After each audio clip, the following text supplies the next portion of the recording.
And 2K Sports welcomes you to the NBA with Steve Kerr and Clark Kellogg. This is Kevin Harlan. We're glad you're aboard. Western Conference battles, always fun. This time it's the San Antonio Spurs intent on protecting home court. And the Clippers starting five. Blake Griffin and DeAndre Jordan, they're inside. Chris Paul is out there with Nick Young, and it's Butler in at the three. And for San Antonio, Blair and Duncan down low. Parker and Manu are the backcourt, and it's Jackson in at the three, the small forward. On defense, the Clippers.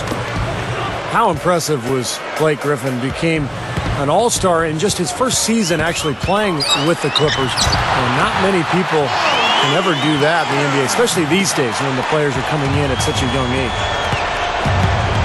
And Doris Burke caught up with Coach Greg Popovich. Doris? Kevin, to sum up his goal, he said that everyone needs to have the same mindset on defense today or they won't have success.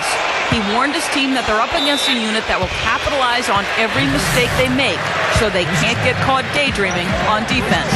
Stay awake, Kevin. Thanks, Doris. So keeping the opposing shooters in check, guys, they're making that a very high priority right now. Easier said than done, though. I mean, they've got a lot of sharpshooters and guys that can fill it up. Yeah, the big thing is you want to challenge every shot. I mean, you just can't give these guys airspace because they'll make you pay. Blake Griffin, an all-star in his first season. The last rookie, Clark, to be selected as a reserve for the all-star game. Tim Duncan back in 1998. It's pretty rare you have a player walk into the NBA and pretty much immediately claim superstar status. It was a combination of the weight for Blake Griffin after the injury that cost him his official rookie year, and then also doing it in L.A. And it doesn't hurt when you can become a hit on YouTube with all of those monster throwdowns. Duncan with the block. And here are the Spurs. And stolen by Butler. He's picked up by Parker. Griffin a screen on Parker. Paul dishes to Griffin. And he comes off the screen and slams it through. There's no stopping him when he gets to the basket like that. If you can't foul him in time, just get out of the way. You know, it may not sound like much, but the Clippers managed to go 19-33 against the Western Conference last season. That was a solid 4-game improvement, though, over the prior season. Now, here is Young. Manu Ginobili able to get his shot to go. And the defense got away with a major lapse there. They set the pick. Paul kicks to Griffin. Flushes it down. Uh-oh, a little bit of a statement made there while he hung on the rim. That's one way to make sure the whole building knows exactly what you just did. Yep, pretty brash move right there, guys. And so he earns a trip to the line. Official saw the contact, and he'll shoot two. He just rattled off that nice record against the West. Their best mark, Steve, in the last 3 seasons. Yeah, but still the third worst overall record in the West. I mean, it is no easy task trying to move your way up this Western Conference. And I'll tell you what, one of the reasons the Spurs finished last year with the best record in the Western Conference was the play of Tony Parker. He was really the key part of that offense. They made a point of pushing the ball and scoring more in transition. And, of course, Tony Parker, one of the fastest players in the NBA. Now, they're not worried enough about him. They've got to tighten up their defense. Chris Paul covering. Backing him down is Duncan. Takes it up. It's hauled in by DeAndre Jordan.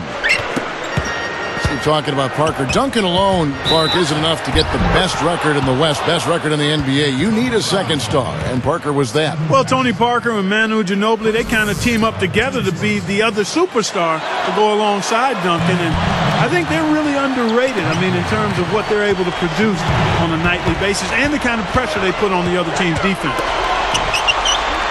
Here's Duncan. Here's Blair. On offense, here are the Clippers. They're on a 15-6 run. Griffin a screen on Parker. Paul passes to Griffin. And lots of contact there. Missing the shot. He'll shoot 2. Blake Griffin had his rookie season delayed a year by a fractured kneecap, but boy was the weight worth it. I mean, an all-star, won the slam dunk contest. This kid was awesome. Yeah, Clark, he is a circus unto himself. Blake Griffin is terrific. Steve, how good can this guy be? I think he can be like a Hall of Famer, Kevin, because it's not just the ability athletically, it's his feel for the game. That's what I love, watching him when he catches the ball on the block. He's an excellent passer. He understands the game. He sees the court. He's a good teammate. I think the sky is the limit. And the first one at the line is good. Well, guys, it was the best start in franchise history for the Spurs last season. They got to 40 wins before the end of January. That was a team first, and finished with the second best record in the league, 61 wins. So, Steve, a team you used to play for, the Spurs, essentially a 50-win team for the last 13 seasons, including when you played for them, but they may be nearing the end of their championship window. At least some people think that. How about you? Well, even Tony Parker said over the summer that he didn't think the Spurs could win a championship anymore. So what a run it's been. 50-win seasons, 13 times in a row. Just incredible. They'll still be very competitive, but this is not a championship team any longer. Look at the big man there. He knows how to go up and get that rebound. Griffin is whistled for reaching in. That'll be his second foul of the game. Poke loose. Outside Jackson. Over Butler. San Antonio again missing. Young from outside. No good on that last second attempt there. And as we conclude the first quarter, a one-sided game so far. The Clippers on top. They lead by 13.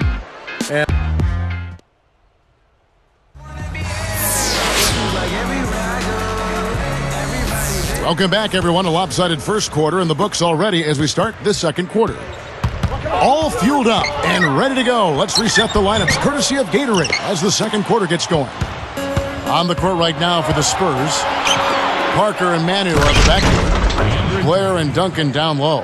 And it's Jackson in at the 3 spot. I think he's one of the most entertaining offensive players in the league, and I just can't help but saying it that way. I mean, he is. You'll get no argument here, Clark. Now, you guys are both right. I mean, he gives them such a reliable option at that end of the court. And keeping us updated from the sideline, let's swing it over to Doris Burke for an update. Hi, Doris. Hey, Kevin. Well, the Clippers traded away their first-round pick last season to the Cavs. At the time, because the draft was not supposed to be that great, they didn't think too highly of it, saying they didn't see anyone they particularly thought of that high in the draft. But it ended up being the number 1 overall selection. We'll see how that pick pans out over the next several years, guys.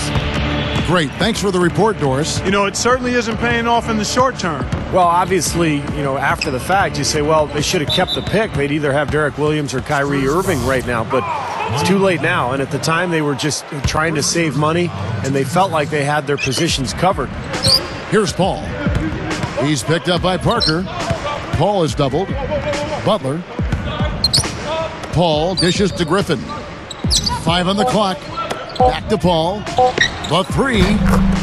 And another 3 for the Clippers. Well, another uncontested 3 there. They've got to make some kind of an adjustment. I mean, they're giving up way too many open threes. Well, the last 5 hoops, 3 have come off wide open three-pointers, Clark. So it's one thing to give up one, but you start giving three-pointers up in bunches, you're in big trouble. You know, I'm thinking one of the things that really makes Parker so dangerous is that he has such a high shooting percentage for a smallish guard, but he's so crafty and clever at finishing around the rim, but he also has improved his perimeter shot too.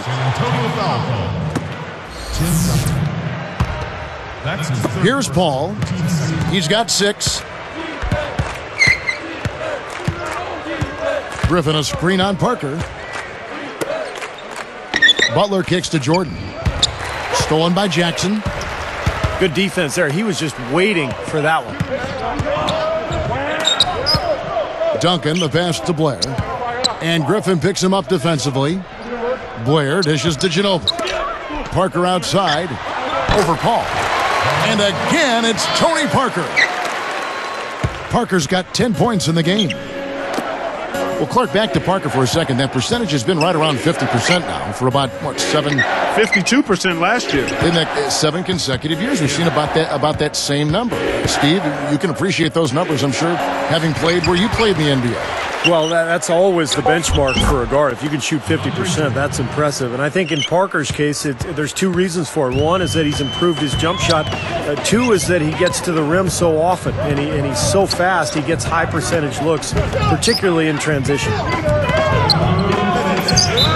And a foul on the shot. He'll go to the stripe for 2. That's on Nick Young. You look at Tim Duncan, such a great leader. Not an in-your-face vocal guy, but very quiet, confident, and a guy whose teammates really respect. James Anderson, he's checked in for San Antonio. And Steve, you used to be one of his teammates, so you know firsthand what Tim Duncan means as far as leadership goes. I mean, he's never put himself above the team. He always allows himself to be coached, which is really important for the team's best player. And that sets the tone for everybody else. Just call him a speed merchant. I mean, he was a blur going in for that throwdown. Jackson kicks to Blair. And there's the pass to Anderson. Over Young. And Anderson gets it to go. Well, it was a dismal start from the field for them in the first quarter, but they're finally starting to turn it around. Well, I don't think it could have gotten any worse, partner. I mean, you figure they had all their bad misses out of the way and should be good to go now. You know, guys, the Spurs played great basketball against their Western Conference foes. I mean, they went 38-14 against the West. Time called here. The Spurs decide to talk it over. Here we go, San Antonio. Steve, when you look at the Spurs' regular season dominance a season ago, what was the key in your mind? I thought it was Greg Popovich's style. I mean, he decided to go away from that traditional inside-out game. They got much faster as a team. They played a higher pace.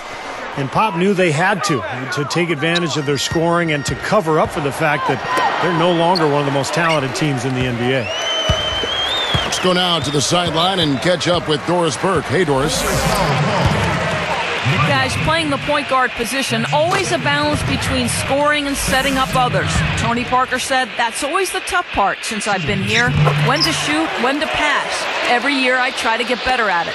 His coach, Greg Popovich, said, he came as a scoring guard, and we've tried to move him the other direction a bit. Not too much because we don't want to lose his scoring. And guys, Tony Parker, one of the most dangerous scoring point guards in the NBA. Not the biggest guy, but boy, he is quick, Doris. I think that's one of his advantages. Paul with the 3. Again, the miss by Paul. Parker against Paul. Poked away and taken away by Paul. Now, the defender was so close to him on that pump fake that he just took the ball out of his hands. Good job there. No hesitation taking the ball right to the rack. You know what, guys? Always the best plan in that situation. Fires from 14, and that one's good. Parker's got 6 here in this quarter. Tony Parker doing major work with some nice hoops. Shots good from Young. They're just trying to get out and outrun their opponent. That's exactly what's happening. And I like the way the game plan is working quite nicely right now. I mean, they're running right by him and racking up a bunch of fast break points. So we've reached the end of the first half of play. More great action when we return.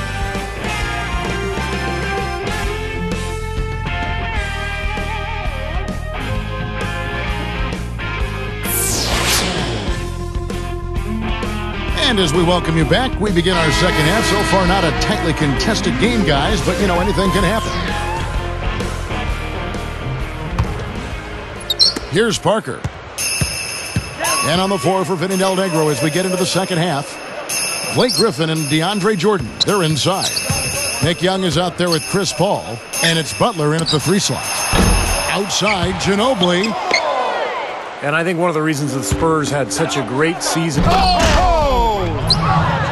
Well, he's got enough hang time there to put a little something extra on that one. 2 scoops of ice cream after that. Well, that's a play that's going to be remembered from this game, that's for sure. I think that was more like a banana split, Clark. They continue to pull down misses, and that's how they're maintaining this lead. Yeah, well, one and done is the recipe for continuing to hold on to a lead. You don't want to let the other team back in it by giving them extra possession. Los Angeles calls timeout. Boy, the Hornets couldn't overcome the Lakers in the playoffs, but Chris Paul was just magical in some of those games, particularly in Game 1. Terrific. You've got to give him a lot of respect for how he played. Tim Duncan, he's checked in for Matt Bonner. Butler passes to Young. There's the three. That's good. Young's got 12 in the game. And back to Paul. You know, I had a chance to call that Laker-New Orleans series last year, Clark, and that Game 1 win and that Game 4 win. Steve, he was on another level. Yeah, that was incredible. The triple-double in Game 4, as you mentioned, Kevin, he just completely dominated that game. The Lakers just had no answer for his penetration, and he is just a maestro out there as a point guard. So beautiful to watch. Making it look easy out there. Yeah, it's been a lopsided affair on the floor, guys, and on the scoreboard. Young against Ginobili. He feeds it to Duncan. He's picked up by Jordan. And there's the 3-second violation. You know, they're really starting to lose their way out there, guys. Yeah, they are. I think they look a little demoralized to me, Steve. I mean, that's just a silly, unnecessary error right there. Back to Butler. And a great assist by Paul as that one goes in. Butler's got 4 points now in the quarter. Yeah, we're now starting to see them get some high percentage shots in the paint. Yeah, that's 5 of their last 6 buckets inside the lane, so they're getting really high percentage looks down there. Vinny Del Negro didn't have an easy go of it leading the way for the Clippers in his first year coaching that team, but he was able to get them to up their win total, and that's something to build off of. Picked by Griffin. Young from outside, and another 3 for the Clippers. They're rolling now. 5 straight hoops to start this quarter. Well, getting back to Del Negro, Clark, I mean, this is a team that has a lot of young talent and got Blake Griffin to build around, but it's had a losing culture for so long. So this is a tough job. I mean, he's got to really change their style, get them to buy into playing defense and playing together and try to build some momentum with a franchise that really never has had any. Picked by Griffin. Paul kicks to Young. Lets it go with a 3. Rebound San Antonio. Jackson's got 3 rebounds now in this one. That's such a tough catch when the ball is coming from that far away. Ginobili can't get that one to fall. He can't find anything out there, and his misses are really hurting this team. You know, guys, I like what the Clippers have done. They have added some really good young talent to build on, and they're looking to improve upon their 9-32 road record of last season.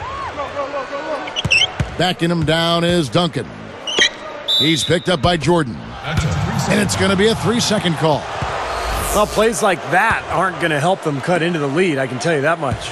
I agree. Just a poor mistake at a very poor time as well. And a young team like the Clippers, Steve, you know, what do you think are some of the keys to winning on the road? Well, it starts with defense and rebounding because when you go on the road, you can't count on making long shots and getting transition and finding easy points. The game's going to be tougher, so you have to defend and rebound to give yourself a chance. Now the dish to Young. Picked up by Ginobili. And the dunk by Jordan. And look at how he hung on the basket after that dunk. A little extra flair there. Yeah, he's lucky he didn't get slapped with a technical foul there, Clark. Ginobili, that's for 2. And it's good on the assist by Parker. Ginobili's got 5. Fellas, he just is struggling to get anything going. Right now, his shooting percentage in the quarter, 20%. Young against Ginobili. Ginobili gets the reach-in call. That'll be his 2nd foul of the game. His 2nd person, 2nd team. I think he was surprised to see the pass coming his way, and he reacted a little late. A challenging stretch for San Antonio here. Guys, a potent offense right now. Yeah, Kevin, really the offense is flowing quite nicely right now. Playing with a lot of confidence, just some self-assurance. I like what we're seeing. Gary Neal's checked in for San Antonio.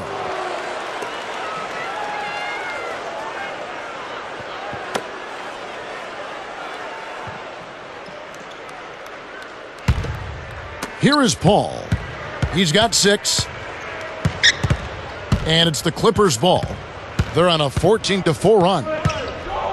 Kicks to Young. He couldn't stay in bounds, and that's going to be a turnover. You know, something distracted him. The guy just kind of profiled right out of bounds. James Anderson. And so here is San Antonio. Parker dishes to Duncan. Gathers. It's hauled in by the Clippers.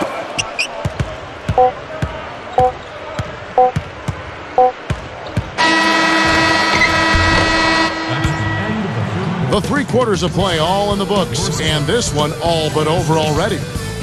You look at Blake Griffin in this game, he's been everywhere. Nice finishing.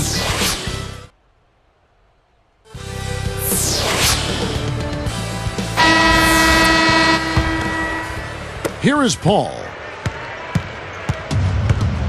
So with Duncan sitting on the bench, here's how the floor looks for Greg Popovich. DeJuan Blair and Splitter down low. Tony Parker is out there with James Anderson. And it's Jackson and it's small forward. Butler kicks to Young from about 19 feet. And the shot is good. Young's got the first basket as we get going in the 4th for the Clippers.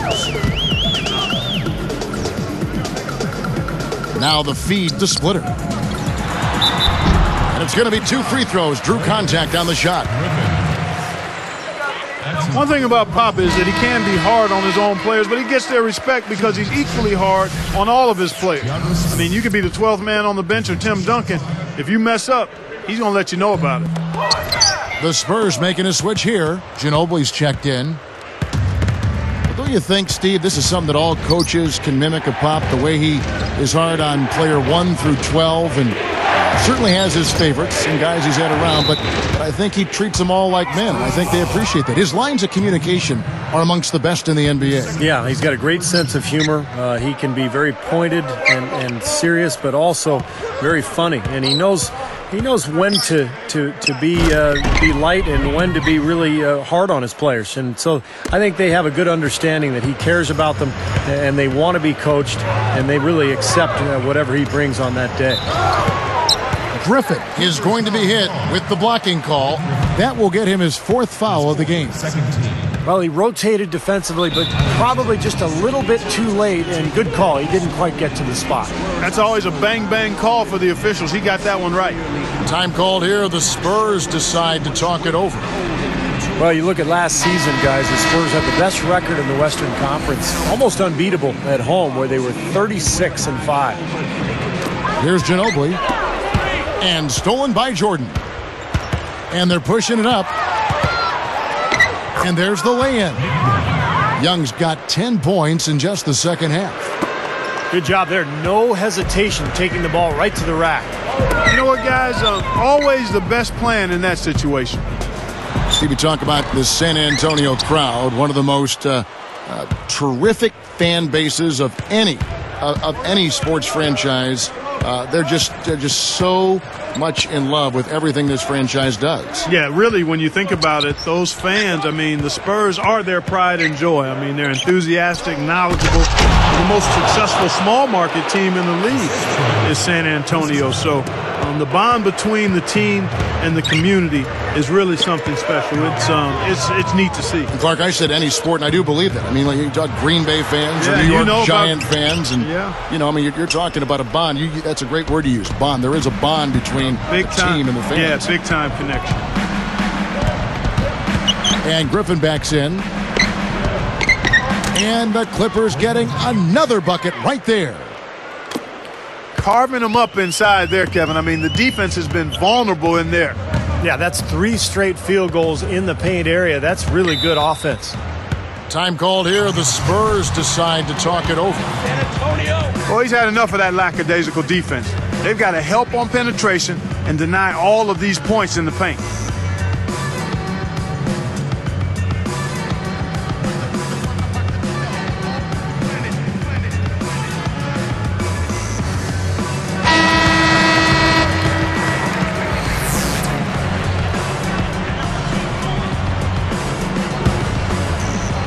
Here's Parker.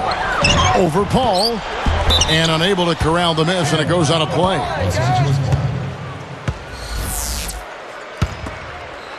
Here is Paul. Here's Los Angeles now. They're on a 10-1 run.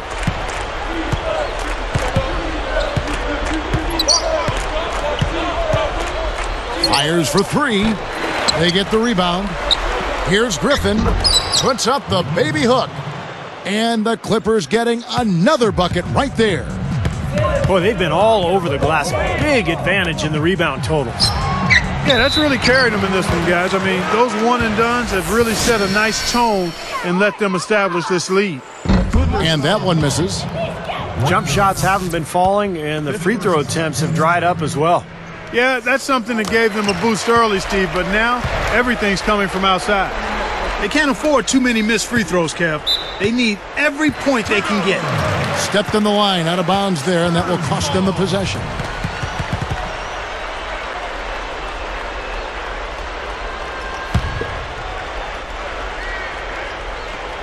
Here are the Spurs with the ball. Blair. That's blocked. And they're on the break. Alley-oop pass.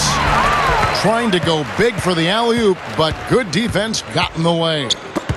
Ginobili the pass to Jackson. Parker is tagged with the loose ball foul. That's his third foul of the game. That's his third personal. The team's second. 1:43 left here in the fourth quarter. And here are the Clippers. It's a 12-2 run here. Good pace. And here's Young from the arc. The shot is off. Now San Antonio the other way. And Parker gets it to go. The assist by Jackson. 14 points for Parker. Parker against Paul. Covered by Parker. Shot clock at 5. The jump hook. And Griffin puts it in. Griffin's got 24. They are in attack mode right now. That's 10 straight points, guys, all coming inside the paint. And, Steve, if I'm them, I'd keep going right to the heart of that defense like they have been until they do something about it. If they don't offer resistance, take everything you can get in there. Young gets called for the reach. That's his third foul so far. Bonus situation in effect, so we'll head to the free throw line for 2. At the line for the Spurs. That one misses, so he goes 1 for 2. Taking 2 shots. And it's the Clippers' ball. They're on a 14-5 run. And he was camped in the lane there, and he gets the 3-second call.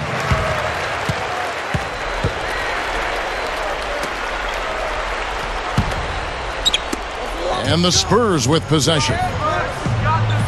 And Splitter backs down. Somehow ignores the tight D and gets the layup. Here is Paul. There's 31 seconds left in the fourth quarter. Jordan dishes to Griffin. Rebound, San Antonio.